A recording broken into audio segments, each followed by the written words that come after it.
السلام عليكم اخواني اخواتي، لاباس عليكم؟ كنتمنى ان شاء الله يلقاكم هذا الفيديو في احسن الاحوال وتكون ان شاء الله بصحه جيده. كالعاده دائما معكم كلثوم. اليوم ان شاء الله فغنشارك معكم هذا الكيك، هذا الكيك يومي اللي كيجي زوين، يعني بدقيق ديال الذره. صراحه كيجي لذيذ بزاف، فكنتمنى الاعجاب ديالكم. حنا كنبغيو نشكر جميع المتتبعين ديال القناه اللي من المغرب وخارج المغرب. ودابا ان شاء الله ندوزو المقادير والطريقه. هنا عندي نص كاس ديال النشا، عندي كاس لاروب ديال الزيت، وعندي نص كاس ديال السكر، وعندي هنا 2 كيسان ديال دقيق ديال الذره، ونقدروا نحتاجوا الاكثر. عندي 4 كاس ديال الحامض وزدت عليه 4 كاس الماء، عندي كاس ديال الياغورت مسوس، وعندي 2 اكياس ديال الفاني وجوج ديال الخميره. عندي هنا شويه الملحه، وعندي قشره ديال الحامض اولا الليمون، وعندي هنايا 3 البيضات.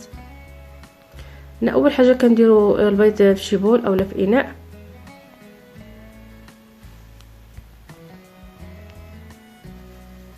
غنضيفوا ليه شويه ديال الملحه،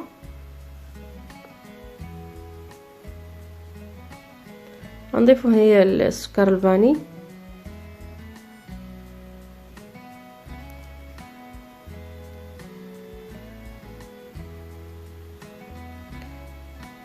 ومن بعد هنا غادي نضيفوا السكر،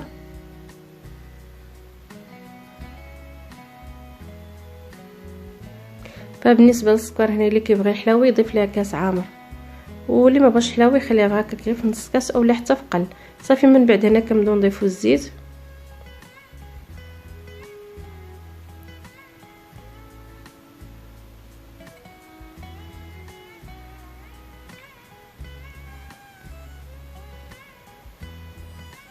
وهنا غادي نضيفوا قشره ديال الحامض اولا قشره الليمون، ومن بعد غادي نضيفوا الكاس ديال الياغورت مسوس بدون سكر،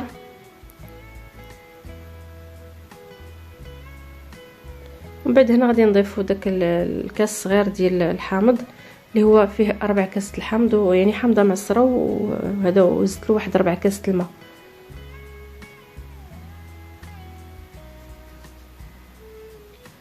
هنا بعد غادي نضيف داك نص كاس ديال النشا،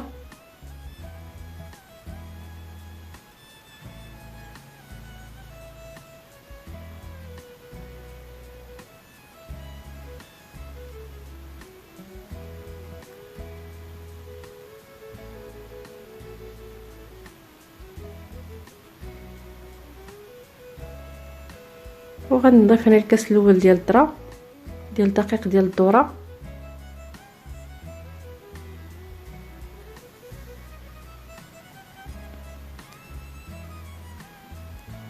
ومن بعد هنايا غادي نبقى حتى غادي نكمل وانا كنخلط.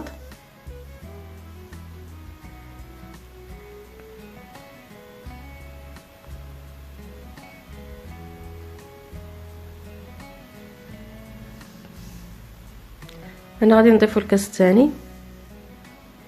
فهنا بالنسبه للدقيق ديال الذره كيبقى على حسب هذا الكميه ديال السوائل.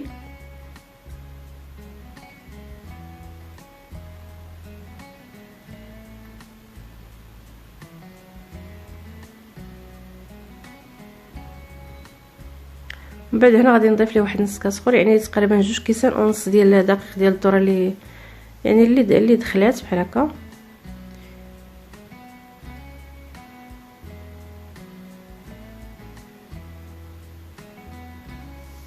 هنا غادي نضيف الخميره،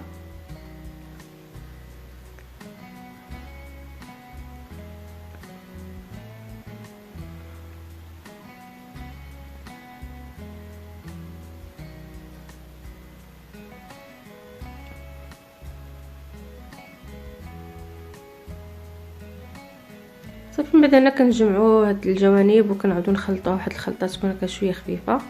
من بعد كنزيدو لها داك الكاس ديال اللي فيه مخلط فيه خليط ديال ما بين الماء والعصير ديال الليمون اولا العصير ديال الحامض. صافي. من بعد كنكونوا دهنا المول ديالنا اولا القالب اللي كيدخل الفرن بالزبده ورشينا بالدقيق ديال الذره. كندخلوا الكيك ديالنا للفرن سخون. صافي. من بعد ما طاب كان على هذا الشكل هذا كما كتشوفوا كيجي محمر. انا من بعد بالنسبه للزين انا زيدته غير بشويه ديال الكراميل، وبالنسبه للزين كيبقى اختياري، اللي بغى يزينو بالمربى اولا هكا بالعسل اولا بالناباج على حسب. من بعد رشيته انا بشويه ديال الفويتين هنا على حسب هذا، كل واحد راه كيدير الاختيار ديالو على حسب الذوق ديال كل واحد. وبالنسبه للكيك كما كتشوفوا كان على هذا الشكل هذا.